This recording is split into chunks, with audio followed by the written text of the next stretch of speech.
అర్జున్ తన క్యాబిన్లో సీరియస్గా కూర్చుని ఉన్నాడు. అతని ముందు రేవతి పంపిన మెసేజ్, ఆ ల్యాండ్ డాక్యుమెంట్స్ ఉన్నాయి. నందిని అతని పక్కనే ఉంది. తన మొహంలో కూడా ఆందోళన స్పష్టంగా కనిపించింది. రేవతి నుంచి వచ్చిన ఆ మెసేజ్ వాళ్ళిద్దరికీ షాక్ ఇచ్చింది.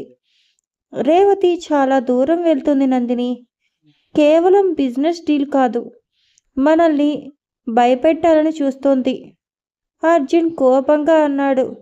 అతని పిడికిలి బిగించాడు. అవును అర్జున్, తన మాటల్లో ఏదో దాగి ఉంది. నీకు నీ కుటుంబానికి ఏమైనా జరగకూడదంటే అని చెప్పిందంటే తన ప్లాన్ చాలా పెద్దది. శ్వేత వరుణ్ గురించి నాకు భయంగా ఉంది, నందిని అంది. భయపడొద్దు నందిని, మనం చాలా జాగ్రత్తగా ఉంటాం. అసలు రేవతికి సరస్వతీదేవి ల్యాండ్తో ఏం పని? ఆ రాకేష్ను ఎందుకు వాడుకుంటోంది? ఇది మనం తెలుసుకోవాలి, అర్జున్ సీరియస్గా అన్నాడు. నేను వెంటనే శ్రీనివాస్ను పిలిపిస్తాను. ఈ ల్యాండ్ డీల్ గురించి, రాకేష్ గురించి మరింత లోతుగా దర్యాప్తు చేయమని చెబుతాను. నేను కూడా నీకు సహాయం చేస్తాను అర్జున్. శ్వేతకు ఏం జరుగుతోంది నాకు తెలుసుకోవాలి, నందిని దృఢంగా అంది. సరే, నేను శ్రీనివాస్తో మాట్లాడాక శ్వేతను ఎలా కలిసి మాట్లాడాలో చూద్దాం. ఇప్పుడు మాత్రం మనం తెలివిగా అడుగులు వేయాలి. రేవతి ఆడుతున్న ఆట ఏంటో అర్థం చేసుకోవాలి, అర్జున్ అన్నాడు. అర్జున్ వెంటనే శ్రీనివాస్కు ఫోన్ చేశాడు. శ్రీనివాస్, మీరు వెంటనే నా క్యాబిన్కు రండి, అర్జెంట్ మీటింగ్. శ్రీనివాస్ నిమిషాల్లో అర్జున్ క్యాబిన్కు వచ్చాడు. అతని మొహంపై చిన్నపాటి టెన్షన్ ఉంది. రేవతి పేరు విన్నప్పటి నుంచి అతను మరింత అప్రమత్తంగా ఉన్నాడు. సార్, ఏమైనా కొత్త విషయం ఉందా? శ్రీనివాస్ అడిగాడు. అవును శ్రీనివాస్, రేవతి నాకు మెసేజ్ చేసింది ఈ ల్యాండ్ డీల్ విషయంలో. తను మధ్యలో ఉందని చెప్పింది. అంతేకాదు, నన్ను, నా కుటుంబానికి హెచ్చరించింది, అర్జున్ చెప్పాడు. శ్రీనివాస్ కళ్ళు పెద్దవి చేసుకున్నాడు. సరస్వతీదేవి ఆమె కొడుకు రాకేష్ గురించి మీకు అప్పగించిన పని ఎంతవరకు వచ్చింది? నాకు ప్రతి చిన్న డీటెయిల్ కావాలి.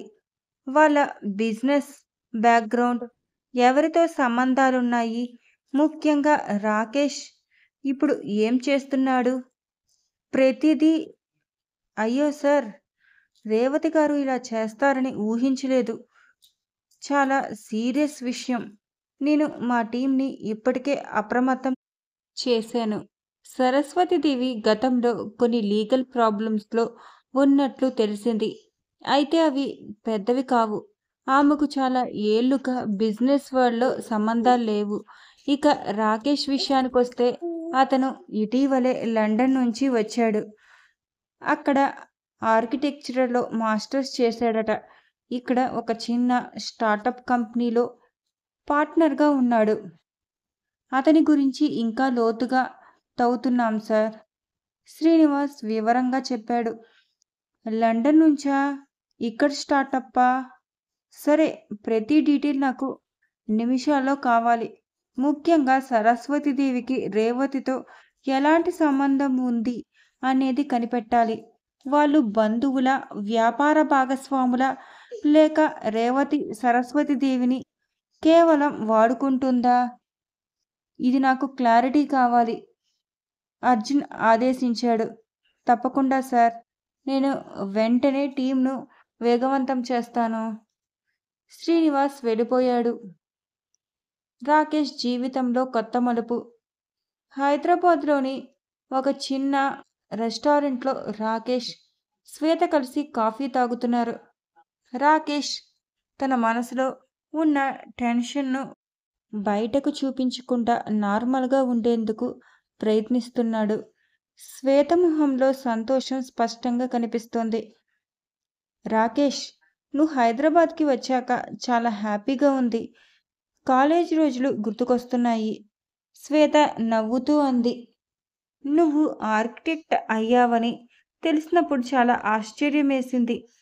నేను అనుకున్నా నువ్వు బిజినెస్లోకి వెళ్తావేమో అని.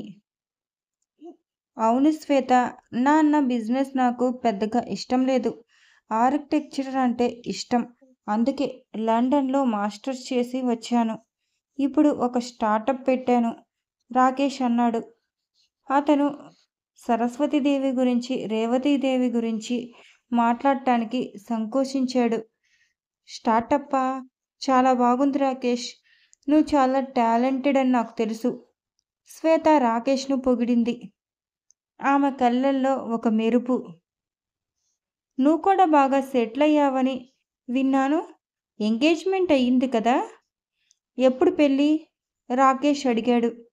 అతని మనసులో మాత్రం ఇంకేదో నడుస్తోంది. శ్వేత మొహం కొంచెం చిన్నబోయింది. పెళ్ళి ఇంకా డేట్ ఫిక్స్ చేయలేదు రాకేష్, పనిలో బిజీగా ఉన్నాను. ఆమె మాటల్లో ఏదో దాచినట్లు అనిపించింది. మీకు పెళ్లి ప్లాన్స్ ఏమైనా ఉన్నాయా? నాకా? ప్రస్తుతానికి ఏమీ లేవు శ్వేత. నా కెరియర్పై ఫోకస్ చేస్తున్నాను, రాకేష్ అన్నాడు. అతను శ్వేతను చూడగానే తన పాత ఫీలింగ్స్ మళ్ళీ మొదలవుతున్నట్లు అనిపించింది. వాళ్ళిద్దరూ చాలాసేపు మాట్లాడుతున్నారు. శ్వేత తన ఎంగేజ్మెంట్ గురించి తక్కువగా, రాకేష్ గురించి ఎక్కువగా మాట్లాడింది. రాకేష్ కూడా తమ పర్సనల్ లైఫ్ గురించి ఎక్కువ చెప్పలేదు. వాళ్ళు అలా మాట్లాడుకుంటూ ఉండగా రాకేష్ ఫోన్కు ఒక మెసేజ్ వచ్చింది. అది రేవతి నుంచి వచ్చింది. ఆ పని వేగవంతంగా చేయాలి. అర్జున్ కదిలాడు. జాగ్రత్తగా ఉండు. రాకేష్ మెసేజ్ చూసి టెన్షన్ పడ్డాడు. రేవతి ప్లాన్ ఎంతవరకు వెళ్తుందో అతనికి తెలియదు. శ్వేతకు ఏమీ తెలియకుండా ఉండాలని అనుకున్నాడు. అర్జున్ నందినిల తదుపరి అడుగులు. అదే రోజు సాయంత్రం అర్జున్ తన ఇంట్లో నందినితో కలిసి మాట్లాడుతున్నాడు. శ్రీనివాస్ పంపిన అదనపు వివరాలు అర్జున్ చేతిలో ఉన్నాయి. నందిని, రాకేష్ ఇప్పుడే ఒక కొత్త ఆర్కిటెక్చర్ స్టార్టప్ మొదలుపెట్టాడు. అది ఇంకా పూర్తిగా సెటిల్ అవ్వలేదు, అర్జున్ చెప్పాడు. సరస్వతీదేవికి రేవతితో ఎలాంటి లీగల్ కనెక్షన్స్ కనిపించటం లేదు. కానీ రేవతి ఫోర్స్ చేసే సరస్వతీదేవి వెనక తప్పదని నా అనుమానం. అయితే రేవతి రాకేష్ బలహీనతను వాడుకుంటుందా? నందిని అడిగింది. అదే నాకు అర్థం కాని విషయం. రాకేష్ ఆర్కిటెక్ట్, వరుణ్ కూడా ఆర్కిటెక్ట్. వరుణ్ ప్రాజెక్ట్ను రేవతి ఎందుకు టార్గెట్ చేయాలి? వరుణ్ ప్రాజెక్ట్ను ఆడుకోవటం వల్ల రేవతికి వచ్చే లాభం ఏమిటి? ఇది కేవలం ఒక ల్యాండ్ డీల్ మాత్రమే కాదు, ఇంకేదో ఉంది, అర్జున్ ఆలోచిస్తూ అన్నాడు. బహుశా రేవతికి మీ మీద వ్యక్తిగత కోపం ఇంకా తగ్గలేదు కావచ్చు. మిమ్మల్ని, మీ కుటుంబాన్ని ఏదో ఒక విధంగా ఇబ్బంది పెట్టాలని చూస్తుందేమో, నందిని అభిప్రాయపడింది. అవును, అదే అయి ఉండాలి. ఈ ల్యాండ్ డీల్ కేవలం ఒక ఎత్తుగడి మాత్రమే. అసలు టార్గెట్ మనం. కానీ తను ఎంత దూరమైనా వెళ్తుంది అని ఊహించలేదు, అర్జున్ గంభీరంగా అన్నాడు. రేపటి నుంచి నేను నేరుగా సరస్వతీదేవి, రాకేష్లను కలిసే ప్రయత్నం చేస్తాను. రేవతి ఎలాంటి పావులు కదుపుతుందో చూద్దాం. నందిని తల ఊపింది. నేను నీ పక్కనే ఉంటాను అర్జున్. మనం కలిసి దీన్ని ఎదుర్కొందాం. అర్జున్ నందిని చేయి పట్టుకున్నాడు. వారిద్దరికీ తెలుసు ఈసారి రేవతి ప్లాన్ చాలా ప్రమాదకరమైనదని. ఈ యుద్ధం చాలా కఠినంగా ఉండబోతుంది. ఇదండి వీడియో. మీకు గనక నా వీడియో నచ్చినట్టయితే please like, share, comment and subscribe my channel. Thanks for watching my video.